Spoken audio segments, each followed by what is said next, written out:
여러분 안녕하세요. 믿음직한 원불대, 믿고 보는 원불대의 원영입니다.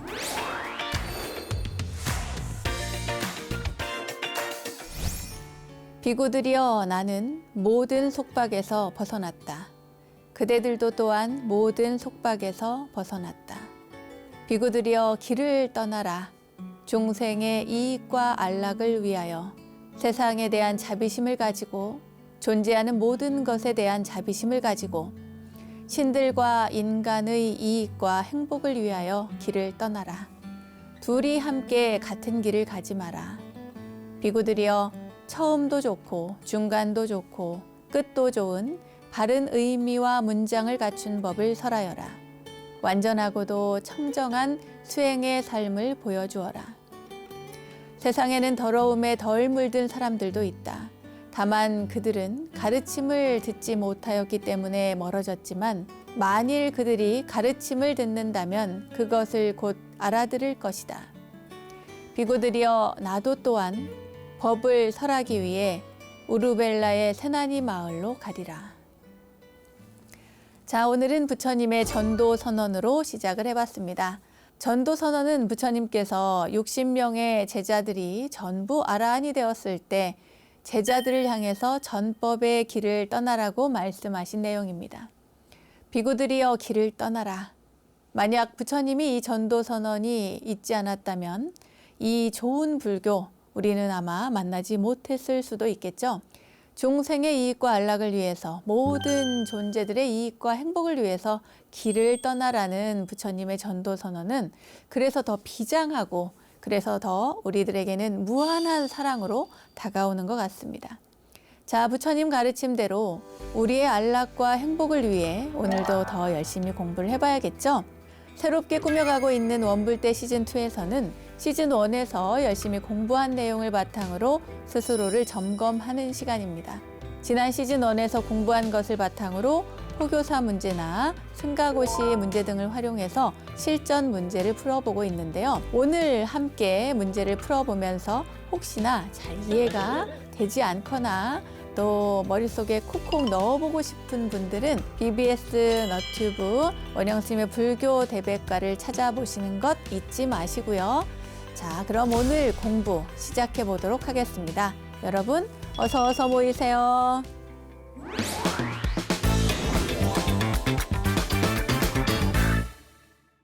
원영스님의 불교 대백과 실전편 첫 순서는 알고 보면 약이 되는 수많은 불교 이야기들과 불교 지식을 내 안에 쏙쏙 불교 대백과 지식 플레이 순서입니다. 지난 시간에는 함께 문제를 풀면서 부처님의 생애, 그 중에서도 탄생과 출가에 대한 이야기를 나눠봤는데요. 오늘의 문제 출제 범위는 그 이후입니다. 부처님의 수행과 성도에 대한 부분입니다. 그럼 문제를 풀러 기쁜 마음으로 떠나볼까요?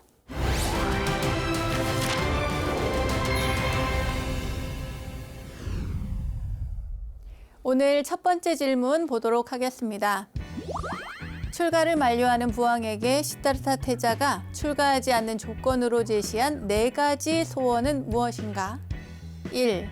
구하는 것은 무엇이든 얻는 것. 싫은 사람과 만나지 않는 것. 사랑하는 이와 영원히 함께 사는 것, 영생을 얻는 것. 2. 사랑하는 이와 영원히 이별하지 않는 것, 영원한 젊음, 영원한 건강, 영원한 삶. 3. 영원한 권력, 영원한 부귀, 영원한 명예, 영원한 쾌락. 4. 전 세계를 통치하는 것, 충성스런 신하, 아름다운 궁전, 종족 간의 화합. 자, 풀어보세요.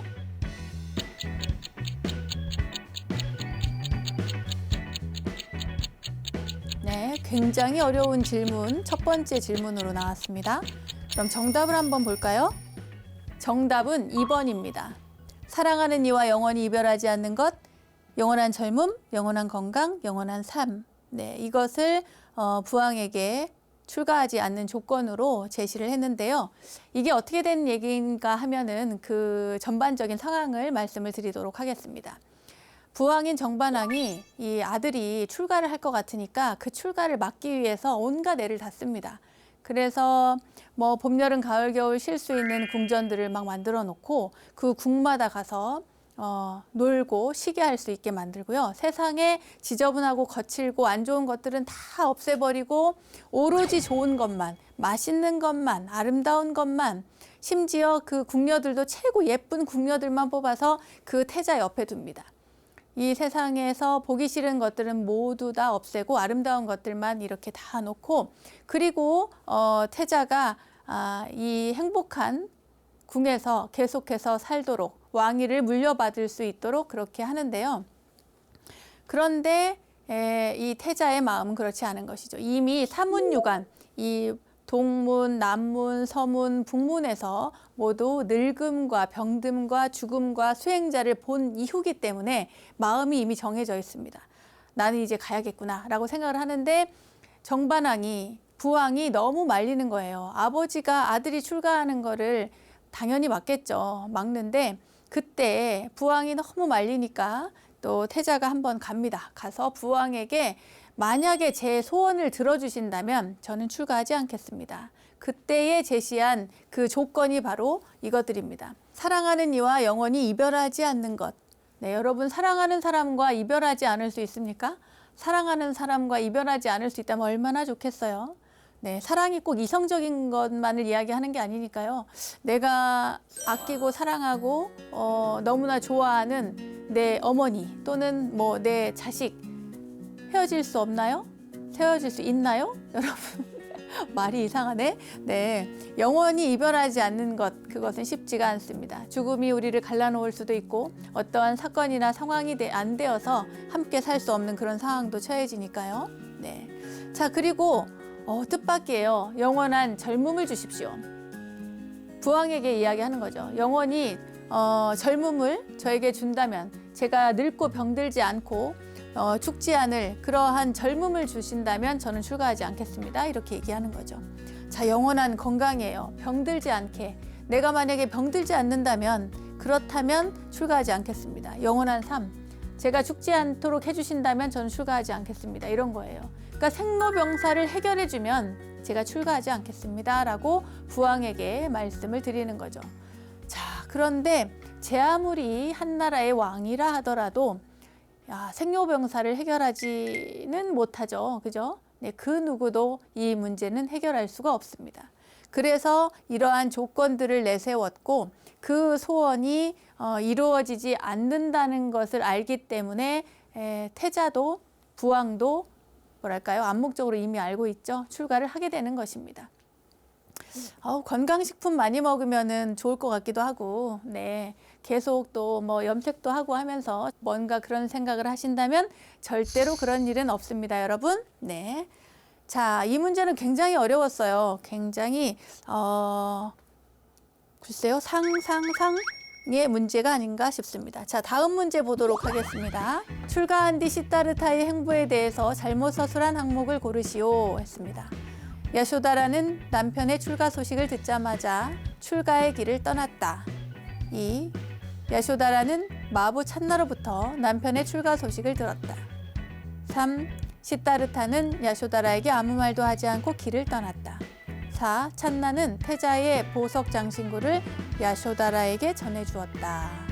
네, 여러분, 시다르타의 행보에 대해서 잘못 서술한 항목, 출가한 직후에 일어난 일들이에요. 자, 정답을 한번 찾아오십시오.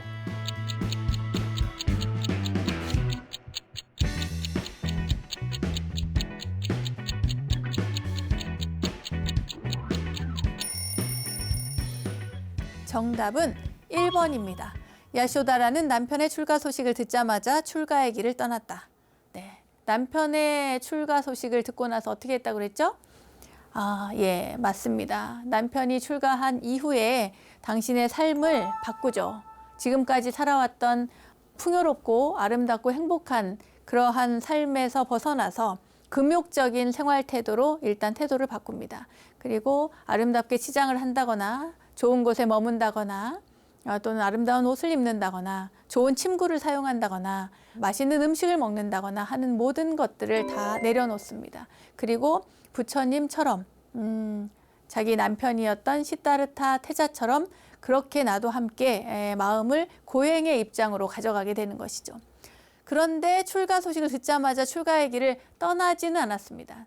그곳에서 그 카필라 성 안에서 궁 안에서 머물면서 그러한 생활을 했다고 보시면 되겠습니다. 출가는 나중에 그 마하파자파티인 그 부왕의 아내죠. 그러니까 시달타 태자의 입장에서 보면은 양어머니, 그 어머니가 출가할 때 그때 따라서 함께 출가를 합니다. 자, 그러면 다른 내용 한번 보겠습니다. 야쇼다라는 마부 찬나로부터 남편의 출가 소식을 들었다. 이 마부의 이름이 찬나입니다. 찬다카라고도 하는데요. 이 찬나로부터 찬나랑 같이 이제 그 성을 넘어서 남편이 떠났으니까 떠난 남편의 이야기를 찬나가 와서 야쇼다라에게 이야기를 해줍니다. 그래서 태자께서는 출가를 하셨습니다라는 내용을 전해드리죠. 그리고 시다르타는 야쇼다라에게 아무 말도 하지 않고 길을 떠났다. 맞습니까? 네, 맞죠. 아무 말도 하지 않았습니다. 그저 아기가 태어났는데 장애가 생겼구나라는 이야기를 했다고 합니다. 그래서 라울라라고 하는 이름을 새로 태어난 아이에게 이름을 지어주게 되죠. 그래서 나중에는 라울라의 어머니라고 해서 야쇼다라를 라울라 마따라고 부릅니다. 사람들이 라울라의 어머니라는 의미로 야쇼다라가 아니라 라울라 마따라고 붙여서 부르게 됩니다. 자, 찬나는 태자의 보석 장신구를 야쇼다라에게 전해주었다. 왜냐하면 태자께서 숲으로 들어가기 전에 모든 장신구를 다 내려놓고 그리고 태자의 옷을 갈아입죠. 그 마부와 옷을 바꾸어 입습니다. 그리고 숲으로 들어갔기 때문에 그 장신구들을 갖다가 찬나가 야쇼다라에게 전해주었습니다. 이러한 스토리가 있습니다. 자, 다음 질문 보도록 하겠습니다. 출가하여 고행하던 시다르타 태자가 고행을 버린 이유를 서술해 놓았다. 거리가 가장 먼 내용을 고르시오. 가장 먼 내용을 고르셔야 합니다. 고행은 수단에 불과하다는 것을 알았다. 2. 몸을 괴롭히는 것은 깨달음에 도움이 되지 않는다고 생각했다. 3. 고행이 너무 힘들어서 따라갈 수 없었다. 4. 궁극적인 해탈과도 멀어져 간다고 느꼈기 때문이다. 자, 여러분 고행하던 시다르타 태자의 생각을 여러분들 한번 떠올려 보십시오.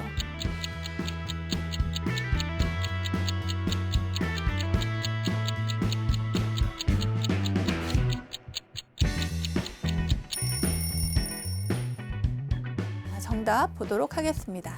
정답은 3번 고행이 너무 힘들어서 따라갈 수 없었다입니다. 고행이 너무 힘들어서 따라갈 수 없다는 것은 우리 중생입니다. 의지가 약한 의지박약의 중생들이 하는 생각이죠. 여러분이나 저 같으면 아마 여러분까지 안 가나요? 저 같으면 고행이 너무 힘들어서 부처님 같은 고행이었으면 저는 아마 못했을 것 같습니다. 네, 고행은 수단에 불과하다는 것을 알았다. 1번. 네, 고행은 수단에 불과하다. 정말 그렇게 생각을 하셨죠? 부처님은 정말 이렇게 배를 만지면 이 뒤에 있는 등뼈, 척추뼈가 만질 정도로 그렇게 배가죽이 달라붙을 정도로 고행을 하셨습니다. 그런데 아무리 고행을 해도 궁극적인 깨달음에 이르지 못한다는 것을 아시고 이것은 고행이라고 하는 것은 극단에 치우쳐서 이것은 어느 정도 수행하는 데에 있어서의 방편이지 이것을 끝까지 가는 것은 옳지 않다. 이것은 수단에 불과하다는 것을 알게 되었고 그리고 2번 몸을 괴롭히는 것은 깨달음에 도움이 되지 않는다고 생각을 합니다. 실제로. 왜냐하면 아무리 몸을 괴롭혀도 이것이 어느 정도까지는 이루어지지만 경지에 이르지만 그 다음에는 이것이 오히려 방해가 되어서 마음의 번뇌와 갈등을 일으키게 되기 때문입니다. 그러니까 부처님께서 설하신 중도의 가르침도 여기에서부터 발생이 됩니다. 말하자면 극단으로 치우치는 것은 그 어떤 것도 하지 마라. 너무 극단으로 쾌락을 추구하는 것도 안 되고 극단으로 몸을 괴롭히는 것도 안 된다. 그것은 바람직하지 않다는 것이죠. 그리고 궁극적인 해탈과도 멀어져 간다고 느낍니다. 너무 몸을 지나치게 학대하면 그것은 깨달음과는 요원해진다. 이러한 생각을 부처님께서 하시고 마지막으로 이러한 방향이 옳지 않다는 것을 생각한 뒤에 수자타가 준 유미죽을 드시고 몸을 기력을 회복을 하십니다. 그리고 강가에서 내란자라 강가에 가서 목욕을 하시고 다시 앉으셔서 편안하게 보리수 아래 앉으셔서 수행을 하셔서 이윽고 깨달음에 이르게 되는 것입니다. 자, 그 다음 질문 보도록 하겠습니다. 뭐가 글자가 되게 많네요. 그죠? 이건 또 어려운 질문인 것 같습니다. 자, 읽어보도록 할게요. 다음 중 부처님의 수행 과정에 대한 설명으로 올바른 것은 1. 태자는 선정주의자인 우따까 라마푸따가 제시하는 비비상처정을 최고의 경지로 인정하고 이 경지를 달성하는 것을 수행의 목표로 삼았다. 2. 태자는 처음부터 철저한 고행주의자였으며 설산에서 행한 6년간의 극심한 고행의 결과로 마침내 성도를 이루었다. 3. 시타르타 태자는 오직 선정 수행에만 몰입했으며 처음부터 고행주의 전통에 대해서는 관심을 두지 않았다. 4. 태자는 극심한 금식을 비롯해 오랫동안 고행에 몰입했으나 그것이 성도의 길이 아님을 깨닫고 고행을 그만뒀다. 그랬어요. 자, 이 가운데의 정답은 무엇일까요? 아까는 틀린 거지만 지금은 올바른 것을 고르라고 했습니다. 부처님의 수행 과정에 대한 설명으로 올바른 것. 문장이 굉장히 많아요. 여러분 찬찬히 다시 한번 읽어보고 문제를 풀어보시기 바랍니다.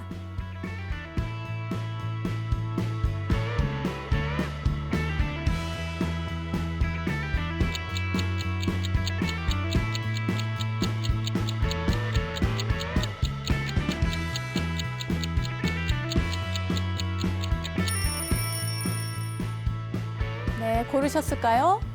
정답은 4번입니다. 태자는 극심한 금식을 비롯해 오랫동안 고행에 몰입했으나 그것이 성도의 길이 아님을 깨닫고 고행을 그만뒀다. 바로 앞 문제에서 나왔던 이야기죠. 네, 앞에 문제에서 지나친 고행은 이것은 오히려 깨달음을 방해한다. 방해 요소가 될 수 있다. 이렇게 생각해서 그것을 그만두셨습니다. 자, 그럼 위에서부터 볼까요? 태자는 선정주의자인 우따까 라마푸따가 제시하는 비비상처정을 최고의 경지로 인정하고 그 경지를 달성하는 것을 수행의 목표로 삼았다. 우따까 라마푸따가 나왔습니다. 시달타 태자가 숲으로 들어가죠. 숲으로 들어가서 다른 수행자들처럼 수행을 하는데 스승을 찾아갑니다. 그 첫 번째 스승, 네, 누굴까요? 알라라 깔라마. 네, 두 번째 스승 우따까 라마푸따입니다. 알라라 깔라마와 우따까 라마푸따라고 하는 두 스승에게서 가르침을 배우는데 그 가르침의 최고 경지가 그분들에게는 비비상처 정이었어요. 그러니까 선정의 최고 경지라고 하는 그들이 주장하는 그들이 알고 있는 경지가 저기였는데 부처님께서 그러니까 시달타 태자가 수행을 많이 해서 저 경지에 가보니 정말 너무나 안온하고 너무 좋습니다. 좋기는 한데 선정에 들었을 때는 굉장히 좋지만 일상으로 돌아와서 선정에서 빠져나온 다음에는 그 경지가 계속 유지가 안 되는 거예요. 그러니까 깨달음의 경지라고 확언할 수가 없는 것이죠. 확신을 할 수가 없었던 거예요. 이러한 경지가 있구나. 이것이 선정의 최고 경지구나. 생각도 아니고 생각이 아닌 것도 아닌 곳의 선정인 거예요. 이것은 말하자면 생각이 모두 다 끊어진 그런 경지를 이야기합니다. 생각이랄 것도 없고 생각이 아니라고 할 것도 없어. 이 말은 생각은 없으나 그 어떠한 분별심도 작용도 일어나지 않으나 그러나 깨어있는 상태, 네, 그 상태를 비비상처정이라고 해서 그런 경지를 이야기하는데 그 경지가 보통의 일상에서 대화를 할 때나 밥을 먹을 때나 뭐 음식을 구하러 다닐 때나 탁발할 때나 그 어떤 때라도 저것이 이루어져야 되는데 유지가 되어야 하는데 그렇지 않더라는 거예요. 일상으로 돌아와 버린다는 거죠. 그래서 이것을 최고의 경지로 인정하지 않았습니다. 부처님은. 자, 두 번째, 태자는 처음부터 철저한 고행주의자였으며 설산에서 행한 6년간의 극심한 고행 결과로 마침내 성도를 이루었다.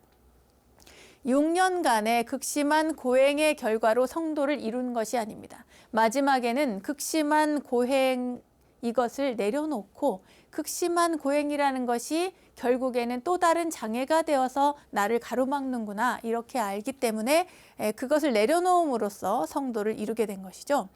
그리고 세 번째, 시다타 태자는 오직 선정 수행에만 몰입했으며 고행주의 전통에 대해서는 관심을 두지 않았다 그랬어요. 아니죠. 인도에서의 모든 수행자들은 기본적으로 육체를 어렵게 하고 괴롭게 함으로써 수행을 해나가고 그럼으로써 정신적인 어떤 영적 능력을 키우는 것을 수행으로 보았기 때문에 부처님도 가셔서 우따까 라마푸따 알라라 깔라마 그런 분들에게서 선정 수행을 배우고 고행을 배우고 그리고 함께했던 5 비구, 5 수행자들과 함께 수행할 때도 고행을 계속해 나갔던 것입니다. 자, 이제 이해가 가셨나요? 다음 문제 가보도록 하겠습니다. 오, 재밌는 문제가 나왔네요. 읽어보도록 하겠습니다. 부처님이 수행하실 때 등장하는 인물과 그들의 역할을 바르게 연결지은 것은 자, 마라가 나오고 수자타가 나오고 소띠아가 나왔습니다. A. 마라, B. 수자타, C. 소띠아. 기억, 고행을 포기한 시달타 태자에게 우유죽 공양을 올렸다.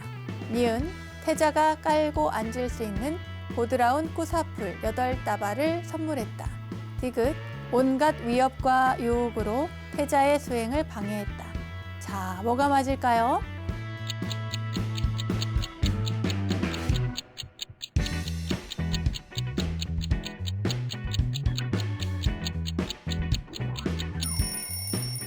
자, 정답은 이번에 있었군요.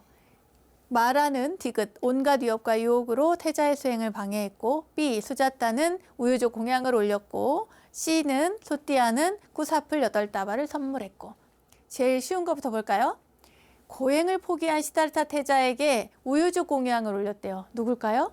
너무 잘 알죠? 여러분, 네, 바로 수자타입니다. 수자타. 수자타하고 기억이 이렇게 연결이 되죠.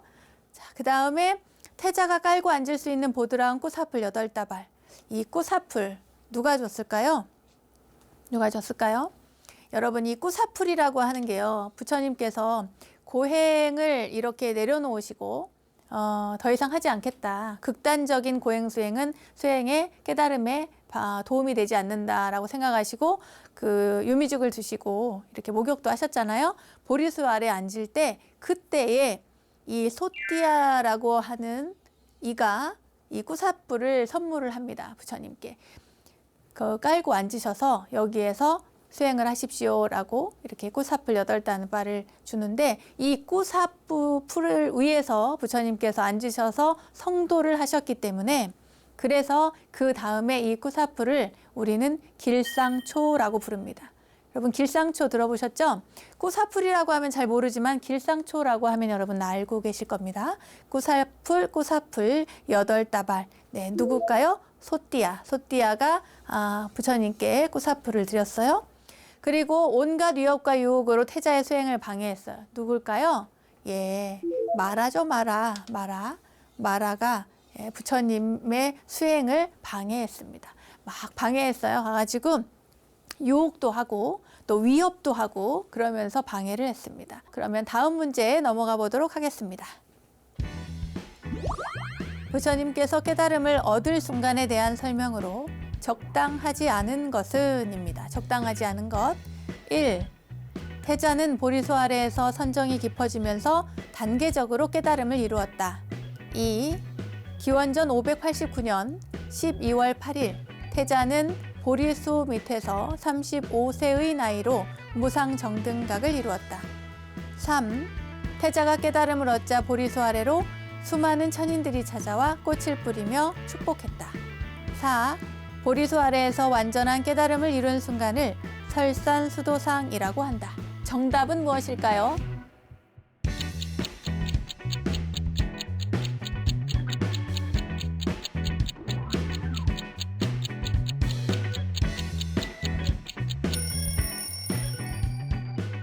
골랐습니까? 자, 정답을 보도록 하겠습니다.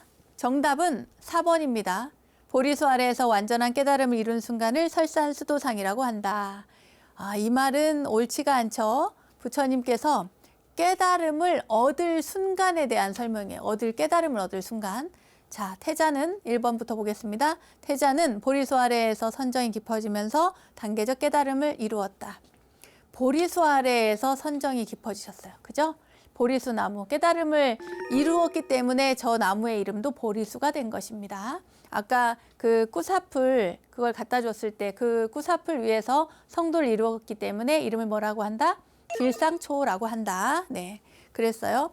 부처님께서 이제 보리수 아래에 앉으셔가지고 드디어 나벌 8일, 12월 8일 성도를 이루시는데 그때 당신의 존재에 대해서 관하십니다. 존재에 대해서 관을 하니까 나라고 하는 존재가 지금 어떤 상태인가. 그 상태를 알아보니 나는 태어났기 때문에 나라고 하는 존재가 있었구나. 그러면 이 태어남은 어떻게 해서 이루어졌을까?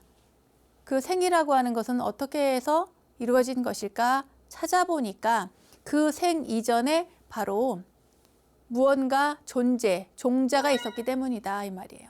그러면 존재, 종자는 어떻게 만들어졌을까?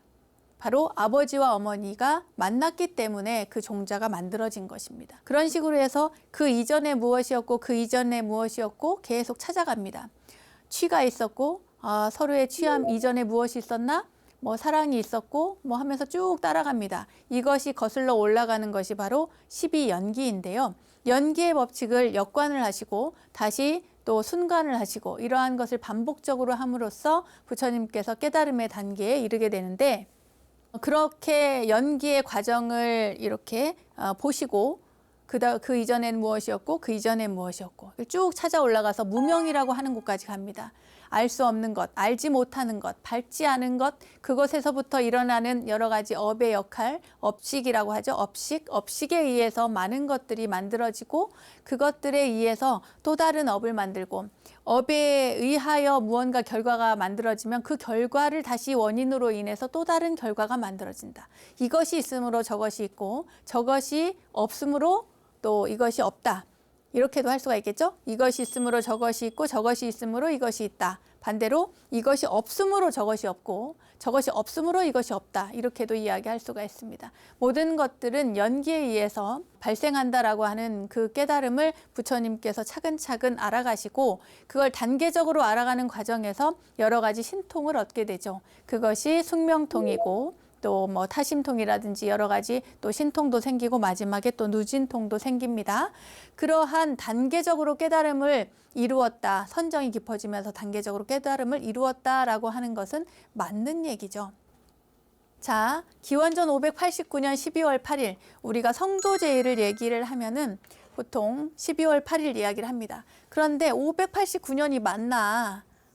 여러분 589년이 맞을까요? 네, 부처님께서는 언제 태어나셨다? 기원전 BC 몇 년? 공부하셨죠? 624년입니다. 624년에 태어나셨는데 부처님께서 몇 살에 성도를 하셨죠? 여기 나오네요. 여기 35세, 35살입니다. 그러니까 출가를 그럼 언제 했을까를 따져봐야죠. 출가는 29세 때 하셨어요. 그리고 깨달음은 35세 때 하셨습니다. 그거를 따져봤더니 태어나서부터 출가하시고 성도하신 그걸 따져봤더니 35살이니까 여기에서 빼면 되겠죠. 네. 그랬더니 589년이더라 알 수가 있습니다. 35세의 나이로 무상정등과 깨달음에 이르렀습니다. 자, 그 다음에 3번 태자가 깨달음을 얻자 보리수 아래로 수많은 천인들이 찾아와 꽃을 뿌리며 축복했다. 당연하죠. 뭐 대지가 흔들리고 그리고 하늘에서 꽃비가 내렸다. 그러죠. 우리가 이제 큰 법회가 있거나 또는 뭐 큰 행사를 했다거나 이럴 때 그때 꽃을 뿌립니다. 예를 들어서 자비도량 참법 기도를 했다. 마지막 회양날 꽃을 뿌리죠.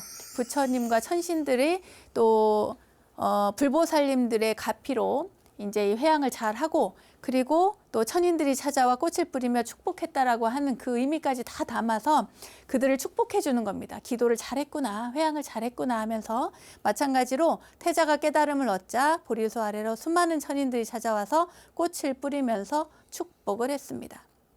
그런데 4번 이 얘기는 틀렸다고 그랬죠. 보리수 아래 완전한 깨달음 이룬 순간을 설산수도상이라고 한다 그랬어요. 저것은 수행할 때의 모습을 이야기합니다. 요 뒤에 그림이 있습니다. 자, 이 모습이 바로 설산수도상입니다. 부처님께서 정말 이 뼈가 다 드러나는 모습으로 앉아 계시죠? 네, 고행을 하셔서 그렇습니다. 설산에서 여기 이렇게 눈이잖아요. 얼마나 춥겠어요. 근데 이렇게 추운 설산에서 고행을 하셨습니다. 드시지도 않고. 그러니까 동네 아이들이 이렇게 지나가다가 보고는 살았는지 죽었는지 몰랐다는 거예요. 그래가지고 아이들이 가서 이 부처님의 귀를 나뭇가지로 이렇게 쑤셨대요. 살았나 죽었나. 또는 지나가는데 돌을 가지고 던지기도 하고 흙을 갖다가 얼굴에 뿌리기도 하고 눈에 뿌리기도 하고 살았나 죽었나 애들이 막 놀리면서 장난도 치고 그랬다는 거예요. 너무 고통스럽죠. 여러분, 작은 면봉 같은 걸로 귀를 조금만 더 깊게 쑤셔봐요. 얼마나 아픈데요. 그런데 그 나뭇가지로 귀를 쑤실 때에도 부처님께서 인내를 하셨다고 합니다. 그리고 여기 풀이 있죠. 이 꾸사풀, 이게 바로 여기에서 이제 성도를 하셨기 때문에 길상초가 됩니다. 부처님께서 고행하시던 때의 모습을 우리는 설산수도상이라고 합니다. 자, 말이 나온 김에 팔상성도를 한번 볼까요? 팔상성도를 보면은 이제 부처님의 생애를 8가지로 이렇게 구분을 해서 이야기를 하는데, 첫 번째, 도솔천 내원궁에 있던 호명보살이 흰 코끼리를 타고 마야왕비의 옆구리로 들어가는 그림, 그것이 바로 태몽이죠, 태몽. 예, 도솔내의상이라고 합니다. 도솔천에서 내려온 거예요, 내의상. 이 그림을 우리는 이제 시작으로 보는데, 이게 재밌는 게 우리가 보통 아기가 태어나잖아요. 그러면 한 인간의 탄생 주기를 아기가 태어남으로부터 시작해서 죽음까지를 이렇게 보는데, 부처님의 생애는 그렇지 않습니다.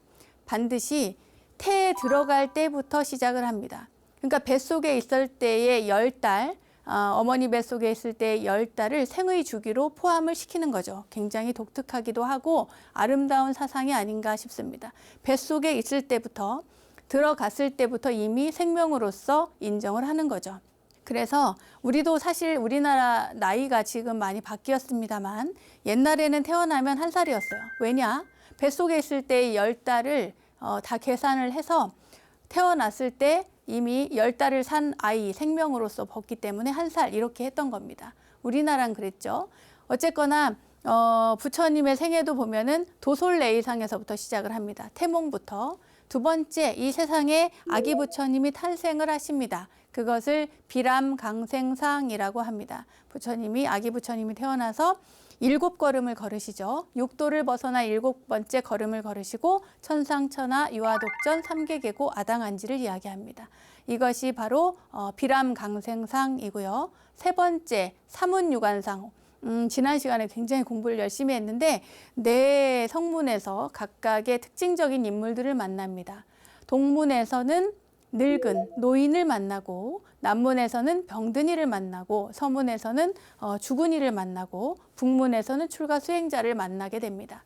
이렇게 해서 사문유관을 끝으로 시달타 태자가 출가할 결심을 하게 되죠. 출가를 합니다. 네, 성 밖을 넘어서 출가를 하게 되죠. 그것을 유성출가상이라고 합니다. 출가를 했어요. 출가를 한 다음에 그 다음에 이제 또 수행을 해야 되잖아요. 유성 출가를 했으니까 출가한 다음에 나오는 것이 바로 이 그림입니다. 설산수도상, 고행을 많이 하신 거예요. 수도를 많이 하고 수행을 하여 깨달음은 어디 가서 얻느냐? 바로 수화항마상, 마구니가 와가지고 마라가 유혹을 합니다. 겁도 주고 유혹도 하고 이렇게 하면서 부처님의 깨달음을 방해를 하죠. 네, 그것이 그 마왕의 유혹이라든가 장애를 다 물리치고 부처님께서 깨달음을 이루십니다. 그 수화 항마상에서 그러한 모습이 나오고요. 부처님께서 처음에는 깨달음을 얻은 다음에 내가 이것을 법을 설하여서 중생들이 알아들을 수 있을까라고 하는 생각을 잠시 하시는데 그 이후에 범천이 와서 간청을 하죠.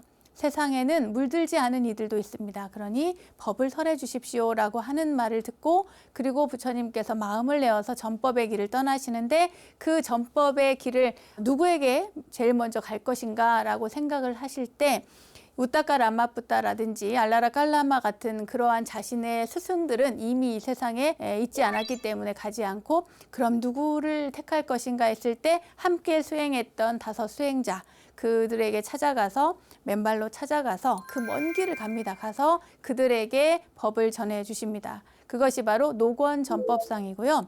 그리고 부처님께서 45년 동안 전법의 길을 떠나시고 오랫동안 많은 중생들을 위해서 온 생애를 다 바쳐서 법을 설하시고 근기에 맞게 설하시고 마지막에 열반에 드는 곳 그것이 바로 쌍림 열반상이라고 해서 사라쌍수 나무 아래에서 열반에 드신 모습을 우리가 볼 수가 있습니다. 이렇게 해서 8가지 그림이 나오는데요.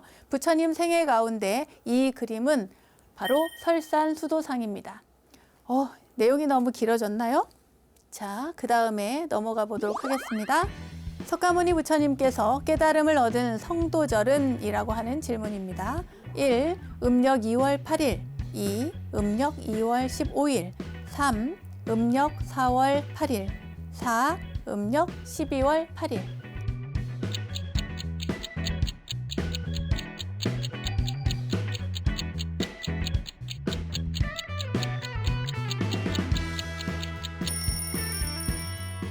정답은? 여러분 정답은 4번 음력 12월 8일입니다. 네. 자, 음력 2월 8일은 언제죠? 2월 8일은 여기 써드릴게요. 2월 8일은 출가제일입니다. 출가하셨어요, 이때. 그리고 2월 15일은 열반에 드셨습니다. 열반. 세 번째 4월 8일은 언제죠? 부처님 오신 날입니다. 네, 여러분 부처님 오신 날 이 날을 옛날에는 석가탄신일이라고 했는데요. 지금은 공식 명칭이 부처님 오신 날입니다. 석가탄신일이 아니고요. 부처님 오신 날이 우리의 공식 명칭입니다. 자, 다시 한번 보겠습니다. 음력 2월 8일은 출가제일, 음력 2월 15일은 열반제일, 음력 4월 8일은 부처님 오신 날, 그리고 음력 12월 8일은 바로 언제요? 성도절, 성도제일입니다. 네. 오늘 여기까지 공부를 할까 합니다. 여러분들 공부하시는데 어려움이 있으실지 모르겠습니다. 왜냐하면 오늘 첫 번째, 두 번째 문제가 굉장히 난이도가 높았습니다. 여러분 반복해서 보시고요. 그리고 내가 불교 공부를 얼만큼 했는지 알아보는 기준점 원영 스님의 불교 대백과를 통해서 확인해 보시면 되겠습니다.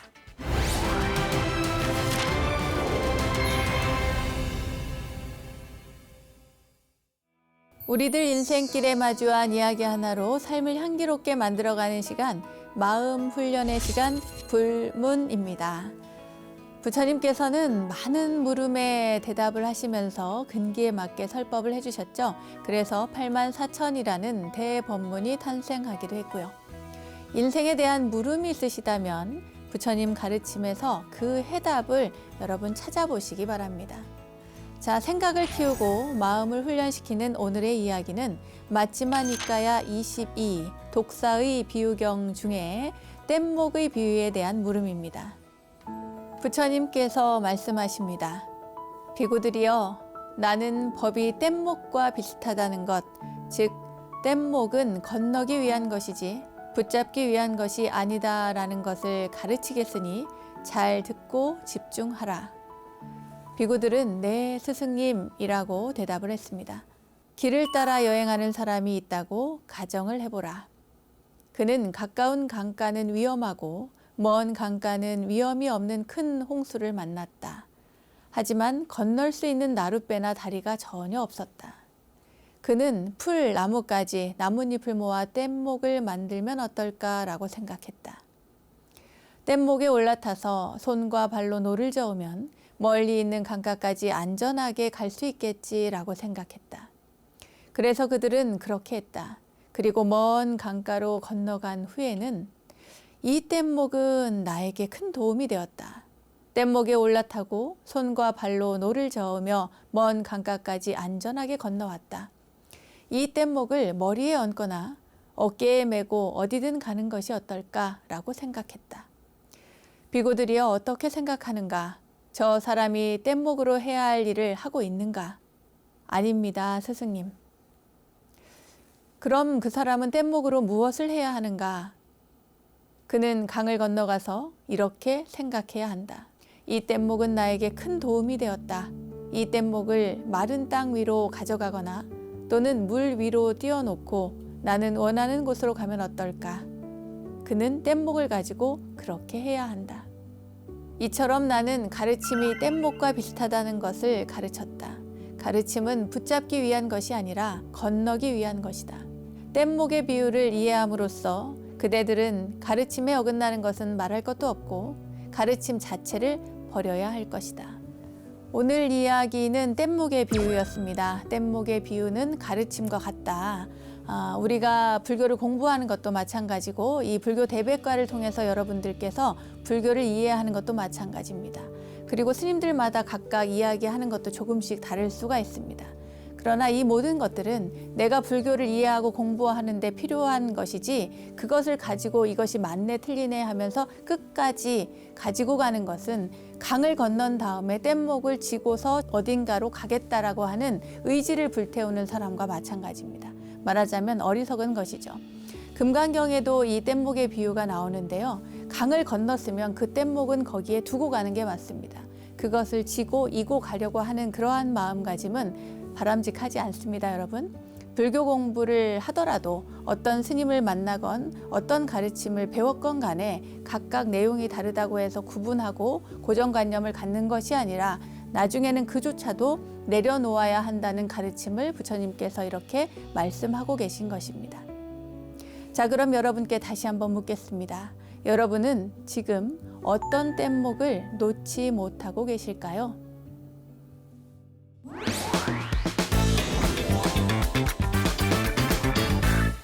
원영스님의 불교 대백과 시즌2 오늘도 유익한 시간 되셨나요?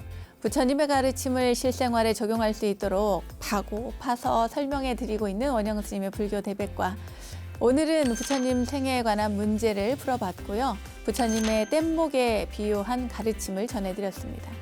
자, 알매지혜가 가득한 시간 원불대 오늘은 여기까지입니다.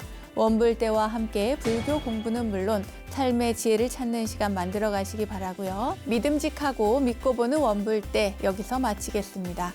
공부하는 원불대, 수행하는 원불대 다음 시간에 또 만나요. 감사합니다.